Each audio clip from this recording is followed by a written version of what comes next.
and Father Brito is going to come and present. Rosina.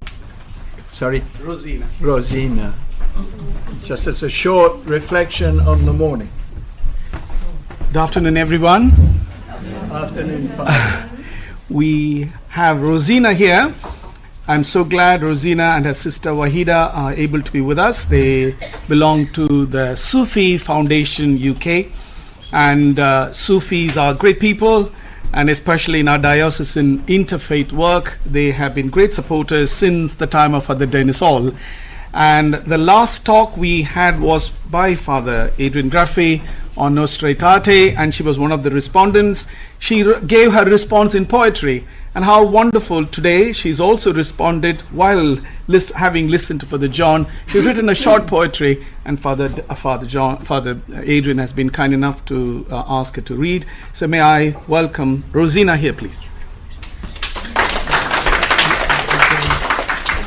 Hi, it's definitely been an honour, and I love coming to churches, and the welcome here is absolutely amazing. It's not on. Can you hear me? Okay. Okay. Yeah. Hi. The microphone is for the external, isn't it? Yeah. Is the microphone? Okay. So my name's Rosina Rickbell, and I'm a part of Ezemian Sufi order, and the poem is Ezemian Sufi order. So the poem starts with the land.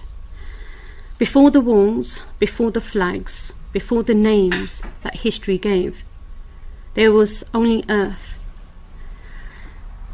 breathed into being by the one who owned it. Kings arrived, kingdoms fell, empires carved borders upon dust that remembered none of them. The prophets did not ask who is the strongest, they asked who walked with justice. The wilderness was never empty. It was a classroom where pride became hunger, hunger became trust, and trust became worship. Every promise carried a condition. Every blessing carried a responsibility. Every inheritance carried a warning. Do not say, my own hands has won this. The land remembers. Every prayer, every tear, every exile, every child. For the earth has never belonged to those who grasp it, but to the one who fashioned it from nothing. We arrive as strangers, we depart as strangers. Only God remains. And the ground beneath our feet still whispers the same internal truth. Justice is holier than possession. Mercy is stronger than conquest. Truth is greater than power, and every path home begins with humanity before God. So as a Muslim, I believe the Holy Land is blessed because of the many prophets who lived there, and we hold Jerusalem in high regard. The Quran speaks of the Holy Land in the time of Prophet Moses, but it doesn't go into details about modern political borders or permanent ownership. For me, the most important teaching is that God commands justice, mercy, and compassion. So my concern is for the dignity and well-being of everyone who lives there, Muslims, Christians, and Jewish alike. I think our shared responsibility is to seek peace, justice, and understanding. Just want to finish off with saying, as a Muslim, I also find it deeply meaningful that for centuries the keys of the Church of the Holy Church in Jerusalem has been entrusted to Muslim families. It is a reminder that this holy city has a strong history of shared guardianship and mutual trust between faith communities. To me, this reflects the value that all our faith calls us towards respect, responsibility, and peace coexistence. Thank you very much.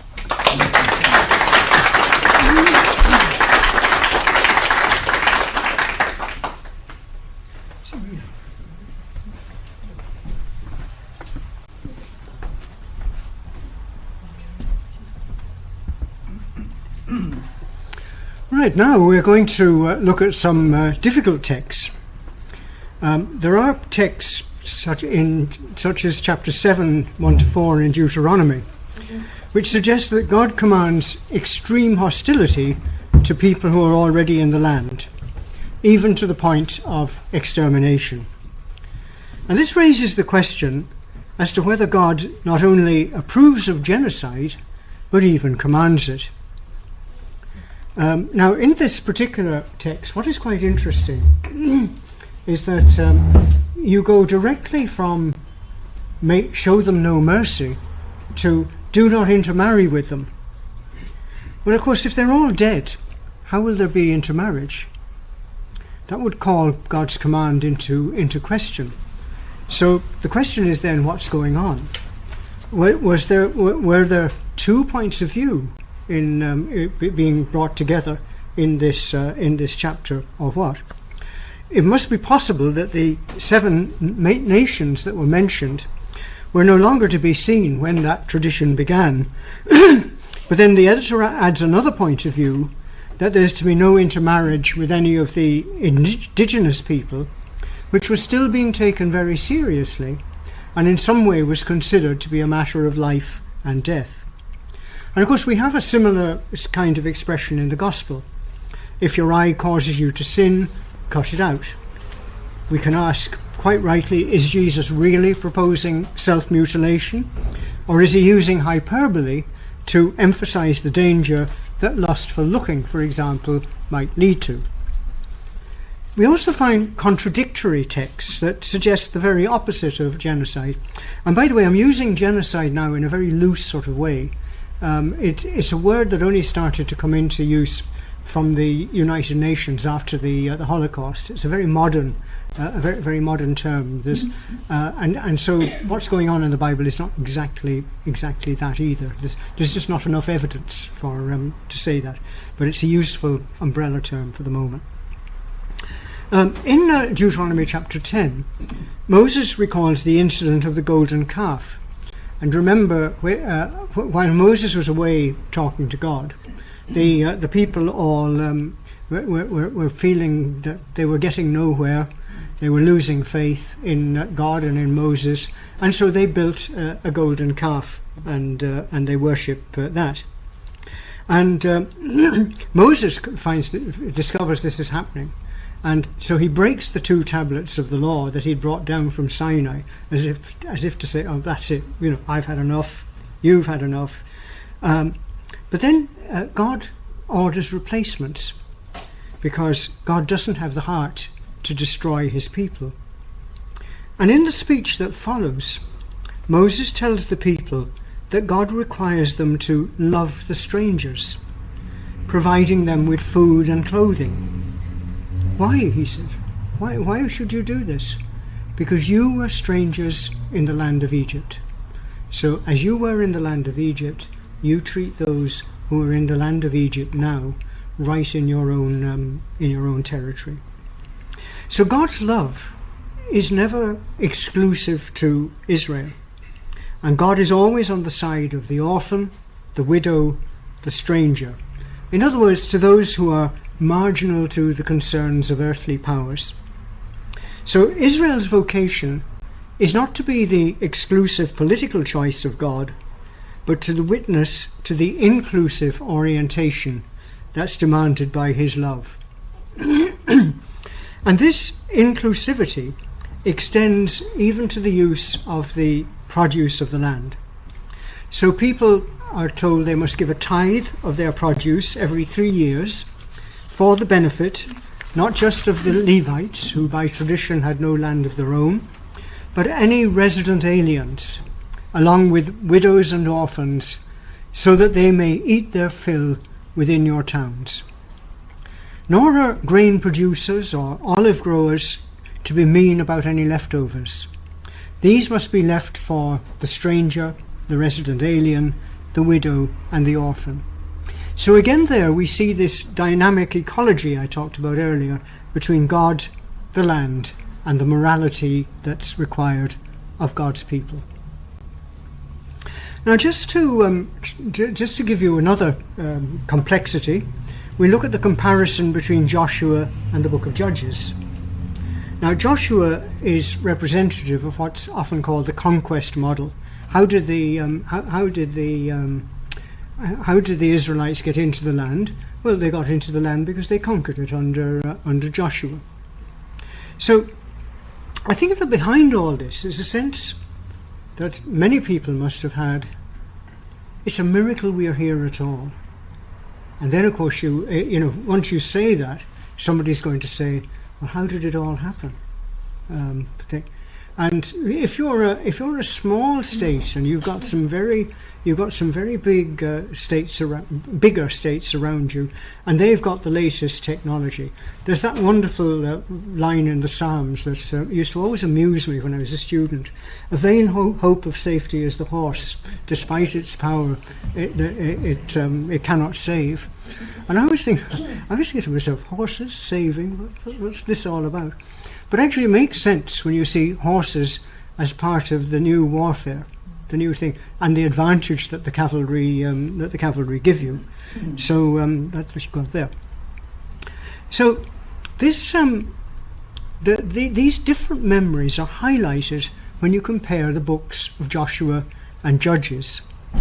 In very broad terms, the memories in the book of Joshua are defined in terms of conquest, a conquest that is ordered by the Lord, and that the people seem to be very happy to obey. So you hear a quote, for example, like from Joshua: by God, be strong and very courageous, for you shall put this people in possession of the land that I swore to their ancestors to give to them. So conquest in this context seems to be divinely commanded, and conquest is what happens. But the conquest then has to be nuanced. Before leading the people across the Jordan, Joshua sends over 2 spies. And when they return, they say to Joshua, "Truly the Lord has given all the land into our hands. Moreover, the inhabitants of the land melt in fear before us." Now at that stage, not an armed warrior has crossed the boundaries. Not a blow has been struck. So there's a lot of hyperbole going on there, or is it a bit? You could say, is it a bit like when the hotel of immigrants suddenly, or a hotel in a village is filled with immigrants, and you think, my goodness me, we're being swamped by all this. So you got to think about we won't be able to prove those necessarily that is the case, but it does give us food for thought. And that's partly why the Word of God is there, to make us think about things too. So what we actually see, though, in Joshua when we read the text, is that for the most part they're battles without fighting. The language of the conquest echoes the propaganda used by the great imperial rulers, the kings of Egypt, Assyria and Babylon, to justify their rule. So in the case of these outside rulers, the king conquers because his gods are behind him. But interestingly, in Joshua, the victories come through direct divine intervention. The combatants don't have to actually lift a finger in order to conquer the people. And yet the victories somehow are always total. Enemies are destroyed, no survivors are left. So the big difference is that in the biblical stories, it's not the king or the emperor who is the main actor, it's God himself. And that's why in the story of the conquest of Jericho, you have this scenario which almost looks like a liturgical ceremony, like a procession, because you've got people blowing trumpets, you've got priests processing 7 times round the walls of the city, and then on the 7th time or whatever it is, suddenly the walls all came tumbling down. By the time the earliest memories that contributed to the biblical stories were written down, many of these conquered cities and peoples no longer existed anyway. So that would give a kind of credibility, historical credibility, to stories of this kind, whose primary purpose was to confirm that their presence in the land, like their survival in the desert, was solely down to the Lord. In other words, it was an act of grace. And the conquest stories too would be emphasized by those who wished to stress the holiness of the land and the need for the people to have a clearly distinct identity if they were to be faithful to the covenant that was made with the Lord.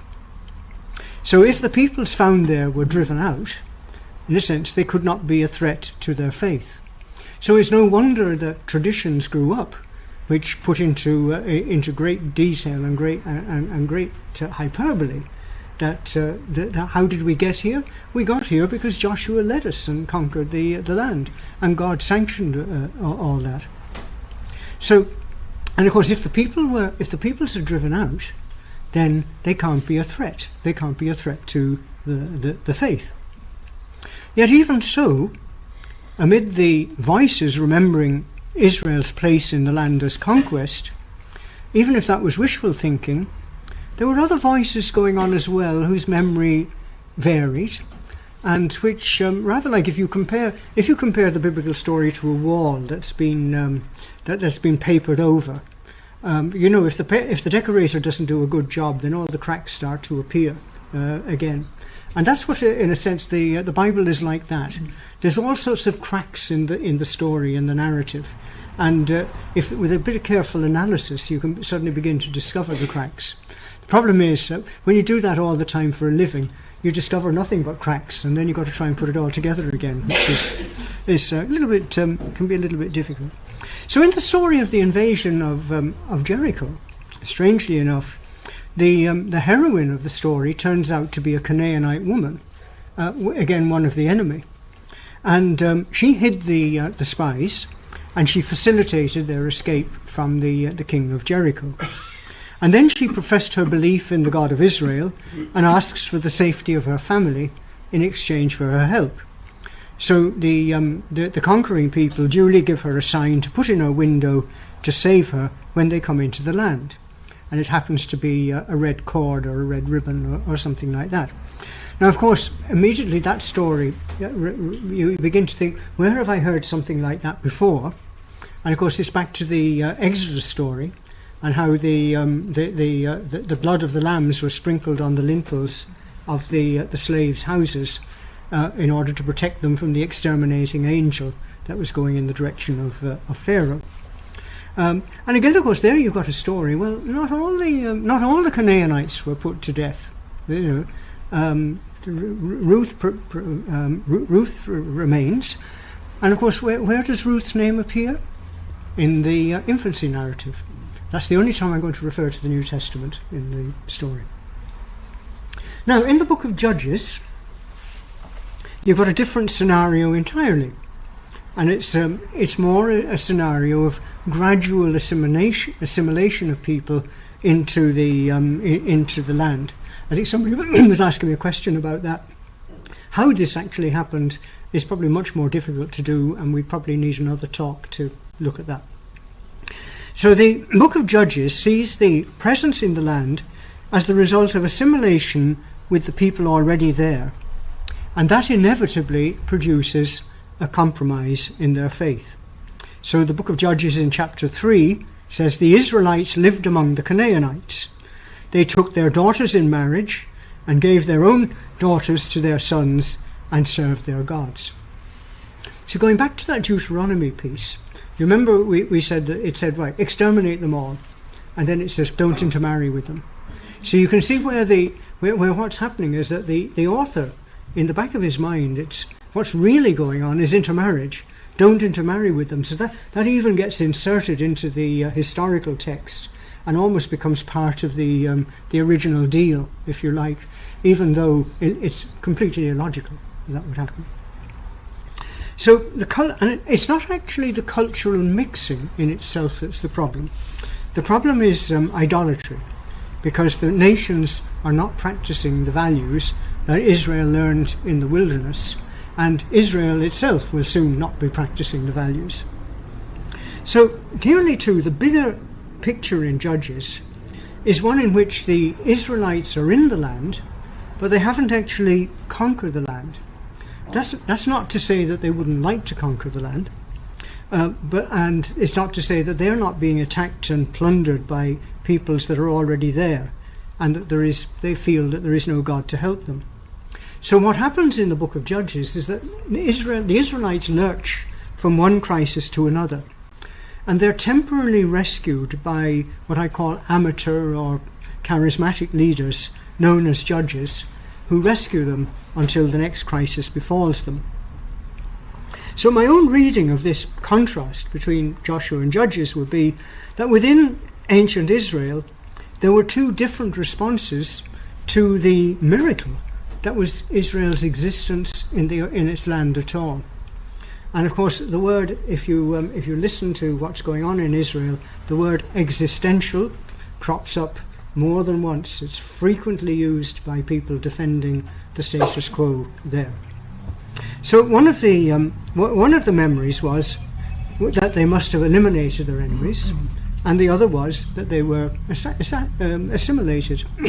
Now I know, as somebody of a certain age, which I won't disclose, that I remember back to the time when I was studying with Father Adrian here, and now and again, I know you were a much more honest scholar than I was, but I'd occasionally get round an examiner and try and get my way, And I could tell this story in great detail about the wonderful, the wonderful way that I kitted the examiner into something or other, and do it. And there's something similar going on in the biblical stories. That's what they're doing. And as the country gets used to where it is, you look at the, if you like, history becomes romanticized as well. So I think the latter is that the assimilation model is the more likely one of the two. Now, there was a time under King Solomon when the state expanded, the boundaries of the state expanded to as far as they were ever going to get. But the two kingdoms still lived precariously, and they also had to take into account that Assyria was round the corner. So there was always there was probably this sense of, yes, we like Solomon, we got in by conquest too. Solomon has got new land by conquering it, but well, thank God we're here in the land. We're alive today. Next week, who knows? So I think the idea of conquest as such was probably wishful thinking, but it's a useful means of exalting one's God over the deities of the surrounding neighbours. It's not historical writing, it's preaching, basically. So we move on now to the monarchy.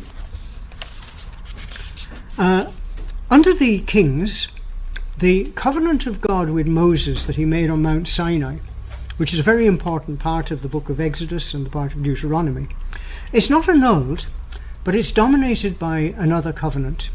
And that was the promise that was given to King David that his dynasty would last forever. Now, what happens, though, under the kings? Well, land in practice ceases to be a gift, and it becomes an object to be controlled and managed.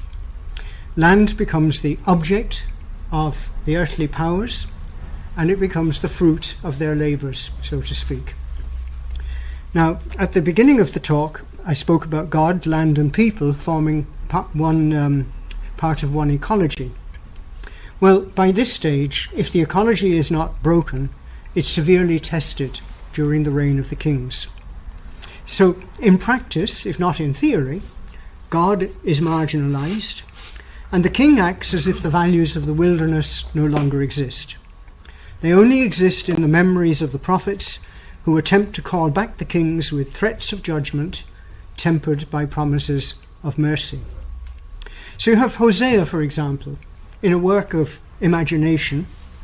He's addressing the northern kingdom that's still in existence at this stage, and he sees the corruption and the idolatry of the northern kingdom as so deep-rooted that only exile, only a return to the wilderness can bring about a restoration of the covenant relationship with God and rekindle the love of old. Incidentally, have I mentioned the monarchy? We're still on the monarchy. Yeah, there's a mention there. Wait now. No, sorry. Move back onto the prophets again. Yeah, you can move back onto the prophets. Sorry. You see, there's a reference there to Achor, which probably is a bit strange to you. Achor was the place where a man called Achan and his family were executed because they were involved in a war, and God had commanded them that they were not to. They were only to kill the people, not to actually take any spoils or booty from the war at all. That was to be consecrated to God, and so Hosea sees it as a place of punishment, but it's also, in his vision, it's also a place of repentance. So that's why that's there. Jeremiah, on the other hand, sees the wilderness as the place of the young bride, Israel as the young bride who showed love for her husband. So it's a place of fidelity, trust and humility, as opposed to the corruption of Jerusalem in his own time. In Jerusalem, of course, the inhabitants, they were obviously great worshippers, so they've got great faith in the temple. They say the temple of the Lord, the temple of the Lord, the temple of the Lord, as if there's no tomorrow. But actually what's happening is that their religious life is superficially wonderful, but actually it's really basically corrupt. So exile finally becomes a reality. And Jeremiah writes from Judah a letter to the royal family and the leading members of the people who were deported to Babylon. And he implies that their relationship with God can be restored even though they are no longer in the land. So the thrust of his letter is that they should come to terms with what happened, settle in Babylon, build homes, eat what the land offers, and then at the end he says, and pray for the welfare of the city, for in its welfare you will find your welfare. Interesting quote, interesting way. Now, Jeremiah doesn't make a direct link between exile and wilderness, but we can detect that there is some connection there. Now, on the one hand, Jeremiah envisages that the exile will be permanent. So sometimes he just says to people, look, wake up and taste the coffee sort of thing, this is not going to end. But then on the other hand, he promises restoration after 70 years, comparable with the wilderness leading to the promised land. But both the wilderness and exile are going to be means of testing Israel's faith, and both call for renewal of heart. So I want to finish by talking about Abraham. Now some of you might have thought, hang on, the story doesn't begin in Exodus, it doesn't begin with the liberation. What about Abraham? You haven't mentioned a word about Abraham. Well, there was a reason for that. When the Bible is finally put together, of course, Abraham becomes the first major character in the biblical story. And the story of Abraham, if you remember, was preceded by a number of myths. There was the Garden of Eden, and Noah and the flood, and the Tower of Babel that the Pope has recently talked about. And all those, we could talk for an hour again on those myths. But the thing about them is they're again like a mirror. We look at those and we see the human race in them. So it's only with the exile that the figure of Abraham becomes so important that he becomes a new theological anchor, if you like, in the bigger story. If you look through the rest of the Old Testament, there's references to the ancestors of Israel and so on, but Abraham doesn't get an awful lot of doesn't get a lot of time. He doesn't get a lot of cover, as they'd say. He's just an ancestor. His name is there, but that's about it. It's only in the book of Nehemiah which recounts the return of the exiles, that Abraham suddenly becomes a dominant figure in the story. And of course, it's around this time too that the book of Genesis is put together. In the context of worship, in the book of Nehemiah, the priest who is associated with him, whose name, not the priest, he's a scribe. Scribe, he's not a priest. Mistake.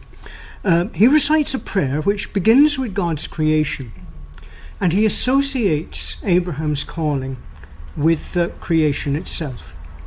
And he associates them also with God's covenant with Abraham, which is motivated by his faith and trust in God. Now, God's covenant with Abraham then is included, of course, the promise of the land. That was one of the things. There was also the great name and the great descendants that he would have. So how all that will be played, how that promise will be played out, of course, is the major topic in the book of Genesis. Now, interestingly, Moses is named in the prayer as a servant of God, but there's no mention in the prayer of the covenant that was made at Mount Sinai, and no mention is made much of Moses there. Moses is mentioned, but his role is minimised in it. And if you remember, when we talked about there was the covenant at Sinai, there was the king's covenant. Now we have this covenant with Abraham that comes into the picture, and it's almost as if we can only deal with one covenant at a time. But, so this one now takes center stage. So what will happen when we read the book of Genesis? If we read it out of this background of exile, what we're seeing, I think, is Abraham being presented as a model for living in the land. And of course, so what will be interesting, though, about the Genesis story is that there's a tension there between the divine promise and the fulfillment of the promise. So Abraham journeys from... He doesn't actually start in Ur of the Chaldees, as is originally said, because his father took him up to Haran, which is in sort of Syria now, and so he starts from there, and it's presented as a vocation story in a sense. But almost as soon as he arrives in Canaan, he has to go to Egypt because of famine, and then when he returns, he wanders about the land. So he's being presented as a kind of wandering person, kind of almost like a sort of semi-Bedouin. He's got lots of cattle and lots of sheep and lots of property, and so on. So it's a big enterprise to get him there. So he's quite a big figure all the same. So he's got leadership quality, if you like. And at the end of the story, Abraham is back in the land, but the only thing he actually possesses in the land is a tomb which he buys for his wife and himself. And the book of Genesis ends with his descendants back in Egypt, where eventually they'll fall into slavery. Remember, this is the story of Joseph, right?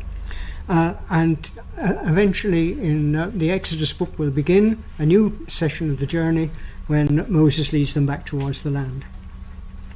So you have the model of Abraham again in the land is not of a real possession of the land.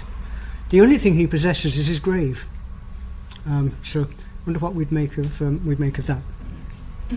Now, this is not an exhaustive theology, a treatment of the theology of the land, but if nothing else, I hope that you've got a sense that the topic is a little bit more complex than many people think.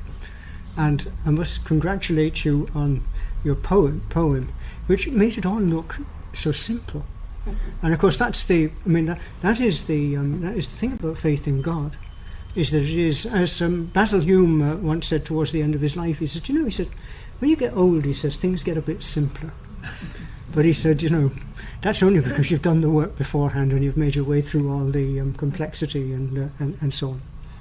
So Jews, Christians, and Muslims all can be recognized as stakeholders in the land, But my reading of the text suggests that no one social or political group can claim exclusive possession of the land on the basis of biblical authority.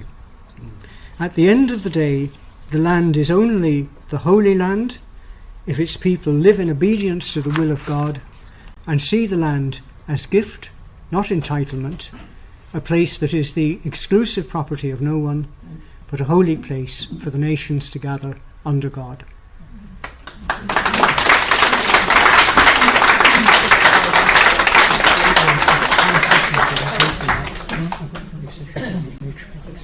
Oh, Another time. yeah. I'm being switched off. Once we get switched off, we can say what we like.